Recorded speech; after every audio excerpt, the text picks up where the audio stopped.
So if you missed part one, that was last week. We rambled on about nothing and what we're doing in the Detasseler on our Friday evenings together. But what I want to do now is explain the seed corn production some. This type of corn it's the corn that farmers are going to plant in their fields next year. So it is completely different from the corn that is raised, most likely the corn that's raised near you and fed to livestock, used for producing ethanol, fuel, things like that. So I'm going to turn the camera around and we will start to explain some things. Okay, just kidding. Before we flip the camera around, we have to explain some basic anatomy of a corn plant for you to understand, or even try to understand, any of the rest. So, we're looking at a corn plant, that it gets an ear. Of course, you like to eat the ear from the seed corn, sweet corn. So the ear is the female part of the plant, and the tassel that it gets on top in the summertime, that is the male part of the plant. So the tassel sheds pollen, aka the swimmers of the corn plant.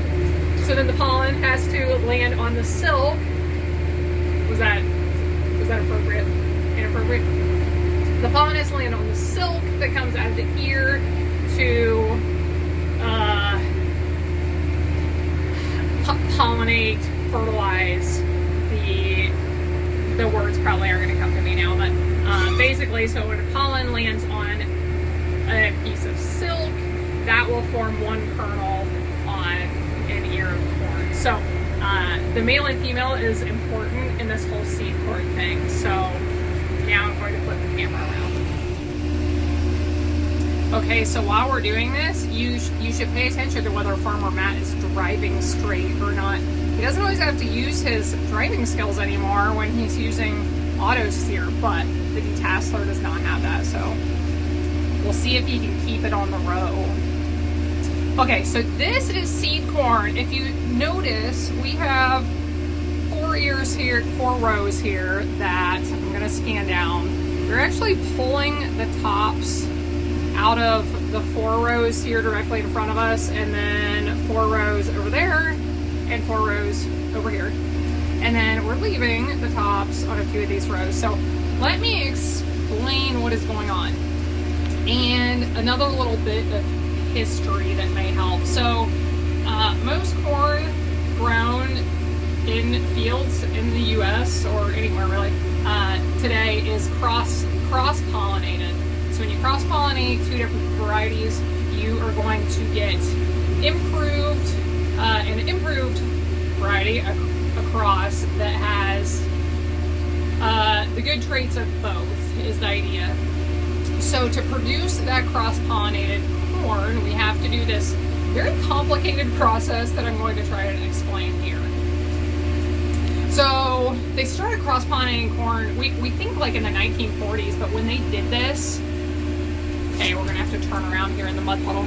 When they started doing this, it's called hybrid vigor, I believe, where the varieties just have basically exponential improvement in traits and yield and all sorts of things that led to being able to produce a lot more corn in the same amount of area. So, how this cross-pollinating works is, we're going to talk about male and female here. So, 2 different varieties of corn are planted in each field. So, I am going to call these 4 rows in the center that are shorter right now, these are the female rows, and the taller ones that nothing has been done to the tassel, those are the male rows. So when this gets planted in the spring, there are 2 different varieties. The one that's going to be the female, the one that is going to be the male. So sometimes they can plant them all at the same time and put, like, on the planter, fill 4 boxes with the female and then fill the 5th box with the male. But a lot of times they actually have to plant it at different times. So a lot of times the male or the female gets planted first, and then they come back through and plant the male second. But it just depends. The reason they have to plant them at different times is because when the male plants start shedding pollen in the summer has to align with when the female plants are sending out the silk from the ears and basically receptive to the pollen. So that's why they have to get the timing right and sometimes plant them at different times. So fast forward to summertime. This starts usually at the beginning of July and goes through about the end of July, when we are, or Farmer Matt is detasseling. So what happens is, this is the second part of the detasseling process. So I'll explain the first part first. It uses the same machine with different attachments up in the front. So the first trip through is the cutting, where instead of these attachments, it is basically an attachment that just cuts the top few inches of the plant off. So then we wait 3 days, and that tassel grows up out of the top of the plant. And if you look really close, you can probably see these little stubby tassels shooting up out of the top of the plant. Wait 3 days, and we come back through with this one, which has these wheels that turn together, and when that goes over the row, it pulls the top, it pulls that tassel in the top part of the plant out of all of those plants. So we're fully removing the tassel from all of the female plants. So what this leaves is every 5th row of the male that has the tassel out and will shed the pollen that will pollinate all of the ears on the female plants. So this ensures that all of the ears on the female plants are actually cross-pollinated. So they have the genetics, half of the genetics of the female in the ear, half of the genetics of the male coming from that pollen. So then after pollination is done, they come back through with the same machine with a third attachment on the front, which is called we call it the destroyer. So it's basically some spinning blades that actually cut off the male rows.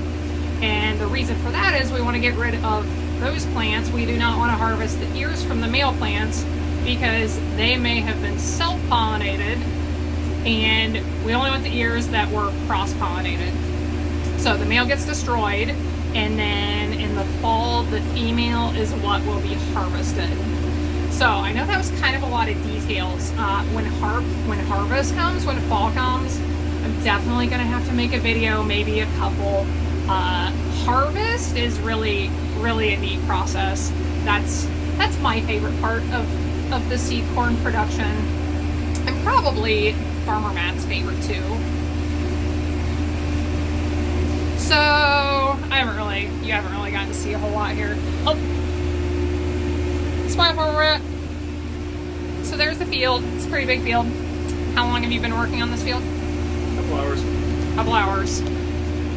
I just got here a little bit ago with food for date night for a super exciting farm life. So this is a little bit about detasseling. I would love to know what questions you have, or if you are just like, Anna, we just don't even care. Just stop it. So I hope you have a good day, and I will see you again soon.